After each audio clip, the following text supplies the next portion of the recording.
ओम नमः शिवाय। जय माता दी। दोस्तों, कैसे हैं आप सभी लोग। आहोई अष्टमी का जो व्रत है वह दोस्तों पास आ गया है। कुछ लोग बहुत ज़्यादा कंफ्यूज हैं, वह पूछ रहे हैं कि 4 को रखें या 5 को रखें। यानी कि 4 नवंबर को है यह व्रत या 5 नवंबर को रखा जाएगा। और आहोई अष्टमी का व्रत का जो शुभ मुहूर्त है वह क्या है और पूजन विधि क्या है, और साथ ही साथ आहोई अष्टमी व्रत की जो कथा होती है वह करना अनिवार्य होता है, वह भी मैं आपको इस वीडियो में बताऊंगी। तो दोस्तों, आप ये वीडियो ज़रूर पूरी देखिए और चलिए बढ़ते हैं जानकारी की तरफ। आहोई अष्टमी के दिन आहोई माता के साथ साथ स्याई माता की भी उपासना की जाती है, और यह जो पर्व होता है विशेष रूप से उत्तर भारत में मनाया जाता है। यह व्रत कार्तिक मास में जो करवा चौथ आता है उसके चौथे दिन मनाया जाता है, और दीपावली से 8 दिन पहले यह व्रत रखा जाता है दोस्तों। और कई बार तो आहोई अष्टमी का व्रत जो है लोग कंफ्यूज हो जाते हैं कि कब रखें, क्योंकि कई बार 2 तिथियां पड़ने के कारण कन्फ्यूज़न बन जाती है। इस बार भी इसी प्रकार से 2 तिथियों की वजह से वह कन्फ्यूज़ हो रहे हैं। तो यह कन्फ्यूज़न दूर करते हुए मैं बता दूं आपको कि यह व्रत 5 नवंबर को रविवार के दिन रखा जाएगा, और जो उदया तिथि है उसके अनुसार यह 5 को रखा जाएगा। आहोई अष्टमी इस बार 5 नवंबर को मनाई जाएगी। इस बार अष्टमी तिथि की जो शुरुआत है वह 5 नवंबर को रात 12:59 से होगी, और समापन 6 नवंबर को प्रातः 3:18 पर होगा। तो आप समझ सकते हैं दोस्तों कि आप उदया तिथि के अनुसार 5 नवंबर को ही व्रत रखिए, यानी कि संडे वाले दिन, रविवार वाले दिन यह व्रत आप रखिए। और इसका जो शुभ मुहूर्त है वह शाम का 5:33 से लेकर शाम को 6:52 तक रहेगा। आप आहोई माता की जो पूजा करते हैं शाम के समय की, आप इस समय में यह पूजन कर सकते हैं। और इस दिन जो तारे देखने का समय है वह शाम को 5:58 ही बन रहा है दोस्तों। तो आपने इस समय तारों को अर्घ देना है। और आहोई अष्टमी जो है आप जानते ही हैं, महिलाएं रखती हैं अपनी संतान की दीर्घायु के लिए, रखती हैं ये आहोई अष्टमी का व्रत।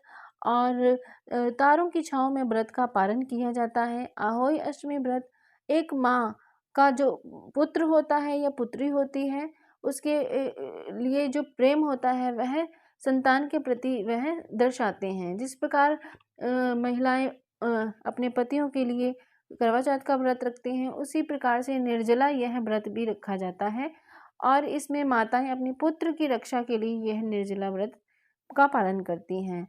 अब जबकि जो निसंतान महिलाएं होती हैं वह भी पुत्र कामना के लिए यह व्रत रख सकती हैं।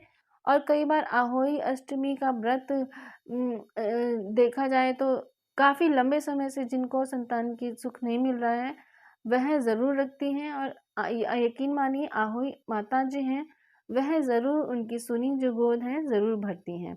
देखिए इसकी विधि क्या है, बहुत ही ये ज़रूरी है जानना कि इसकी विधि क्या है। हर व्रत की कहीं न कहीं कुछ अलग विधि होती है। तो आपने इस दिन हमेशा की तरह जल्दी उठना है, हर व्रत की तरह स्नान करना है।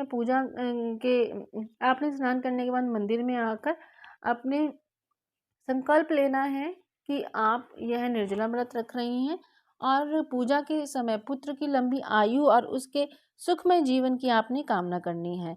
इसके पश्चात आहोई माता के आगे आप हाथ जोड़कर आराधना कीजिए। और आहोई माता की जो पूजा के लिए गेरू से जो दीवार पर होते हैं वे चित्र भी बनाए जाते हैं, और साथ ही शाही और उसके 7 पुत्रों की तस्वीर भी बनाई जाती है।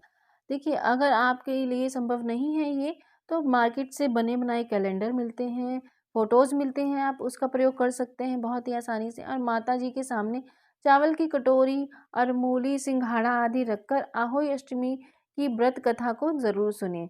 और सुबह पूजा करते समय लोटे में पानी और उसके ऊपर करवे में पानी रखते हैं, और इसमें उपयोग किए जाने वाला करवा भी वही वही होना चाहिए और जिसे आपने करवा चौथ के दिन इस्तेमाल किया था दोस्तों।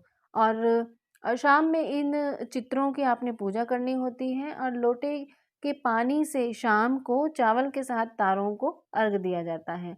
और यह कथा करने के बाद ही आपने अर्घ देना होता है। आहोई पूजा में आपने चांदी की आहोई बनाई है और इसका विधान होता है, कई जगह यह चांदी की जो आहोई होती है वो बनाते हैं, और जिसे कई जगह स्याहू भी कहते हैं या शाही भी कहा जाता है।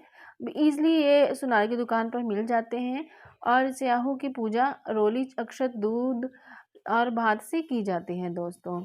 और यह जो पूजा है बहुत ही अधिक संख्या में माताएं रखती हैं अपने बच्चे की दीर्घायु के लिए, सुख के लिए, और कामना करती हैं इस प्रकार से कि उनके बच्चों की, संतान की जो जीवन है वह सफलता उन्हें प्राप्त हो, सफलताएं उनके कदम चूमे, और किसी भी प्रकार का जो है मुश्किलों का अगर सामना करना पड़ता है तो उनकी हमेशा विजय ही हो, किसी भी प्रकार का संकट उनके ऊपर ना आए दोस्तों। इस प्रकार से होता है। इसकी जो कथा करना है वह अनिवार्य होता है दोस्तों। आइए श्रवण करते हैं आहोई अष्टमी कथा का। एक समय की बात है कि किसी गांव में एक साहूकार रहता था। उसके 7 बेटे थे। दिवाली से पहले साहूकार की पत्नी घर की पुताई करने के लिए मिट्टी लेने खदान गई। वहां पर कुदाल से मिट्टी खोदने लगी। देवयोग से साहूकार की पत्नी को उसी स्थान पर एक शाही की माद थी, और जहां वह अपने बच्चों के साथ रहती थी, अचानक कुदाल साहूकार की पत्नी के हाथ से शाही के बच्चे को लग गई, जिससे उस बच्चे की मौत हो गई। और शाही के बच्चे की मौत का साहूकारनी को बहुत दुख हुआ, परंतु वह अब कर भी क्या सकती थी। वह पश्चाताप करती हुई अपने घर लौट आई। कुछ समय बाद साहूकारनी के एक बेटे की मृत्यु हो गई। उसके बाद लगातार उसके 7 बेटों की मृत्यु हो गई। इससे वे बहुत दुखी रहने लगे, और एक दिन उसने अपनी एक पड़ोसन को शाही के बच्चे की मौत की घटना सुनाई और बताया कि उसने जानबूझकर कभी कोई पाप नहीं किया है, यह हत्या उससे गलती से हुई थी, जिसके परिणाम स्वरूप उसके 7 बेटों की मौत हो गई। यह बात जब सबको पता चल गई तो गांव की वृद्ध औरतों ने साहूकार की पत्नी को दिलासा दिया, और वृद्ध औरतों ने साहूकार की पत्नी को चुप करवाया और कहने लगी कि आज जो बात तुमने सबको बताई है, इससे तुम्हारा आधा पाप नष्ट हो गया है। इसके साथ ही उन्होंने साहूकारनी को अष्टमी के दिन आहोई माता तथा शाही और शाही के बच्चों के चित्र बनाकर उनकी आराधना करने को कहा। इस प्रकार क्षमा याचना करने से तुम्हारे सारे पाप धुल जाएंगे और कष्ट भी दूर हो जाएंगे। साहूकार की पत्नी उनकी बात मानते हुए कार्तिक मास की कृष्ण पक्ष की अष्टमी को व्रत रखा उसने, और विधि पूर्वक उसने पूजा की और क्षमा याचना भी की। इसी प्रकार उसने प्रतिवर्ष नियमित रूप से इस व्रत का पालन किया, जिसके बाद उसे 7 पुत्र रत्नों की फिर से प्राप्ति हुई। तभी से आहोई व्रत की जो परंपरा है वह चली आ रही है। इस प्रकार से आहोई अष्टमी व्रत की कथा समाप्त होती है।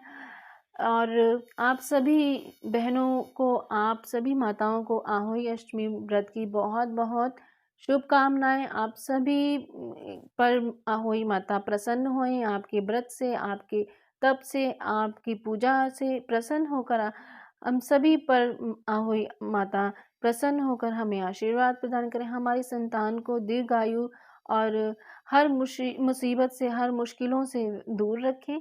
यही मेरी कामना है। तो दोस्तों, ये वीडियो ज़रूर औरों के साथ भी शेयर कीजिए, आपको भी इसका पुण्य ज़रूर प्राप्त होगा। और लाइक कीजिए वीडियो को, कमेंट में जय माता दी ज़रूर लिखिए, आहोई माता की जय ज़रूर लिखिए, और चैनल को सब्सक्राइब ज़रूर कीजिए। इसी प्रकार की जानकारी और भी कथाएं जो हैं कार्तिक मास की जो चल रही हैं, कार्तिक मास चल रहा है, उसकी कथाएं भी मैंने अपनी चैनल पे डाली हैं, आप उन्हें सर्च कर सकते हैं और देख सकते हैं। आगे जानकारी लाती रहूँगी। ओम नमः शिवाय, जय माता दी।